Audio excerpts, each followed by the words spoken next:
স্থগিত HSC vocational পরীক্ষার routine প্রকাশ। কারিগরি শিক্ষা বোর্ডের স্থগিত 2024 সালের এইচএসসি ভোকেশনাল ও ডিপ্লোমা ইন কমার্স পরীক্ষার স্থগিত করা 20-এর পরীক্ষা সূচি প্রকাশ করা হয়েছে। আজ সংশোধিত সময়সূচি প্রকাশ করেছে কারিগরি শিক্ষা বোর্ড। নতুন সময়সূচি অনুযায়ী আগামী 11 সেপ্টেম্বর থেকে শুরু হচ্ছে পরীক্ষা। রুটিন দেখুন।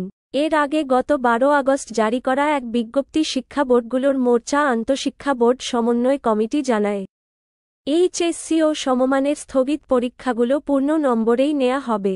স্থগিত পরীক্ষাগুলোর সূচি অতি শিগগিরই প্রকাশ করা হবে বলেও কমিটির পক্ষ থেকে জানানো হয়েছে। কোটা সংস্কার আন্দোলনকে ঘিরে সৃষ্ট সহিংসতায় শিক্ষার্থীদের নিরাপত্তার কথা বিবেচনা করে দফায় দফায় চলমান এইচএসসি ও সমমান পরীক্ষা স্থগিত করা হয়। 3 দফায় 8 দিনের পরীক্ষা স্থগিত করেছে বোর্ডগুলো। পরে 11 আগস্ট থেকে নতুন সময়সূচিতে পরীক্ষা নেওয়ার কথা জানানো হয়। তবে প্রশ্নপত্র পুড়ে যাওয়ায় ওই দিন থেকে অনুষ্ঠিতব্য পরীক্ষাও স্থগিত করা হয়।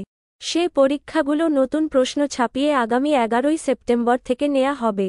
গত 30 জুন এইচএসসি ও সমমান পরীক্ষা শুরু হয়।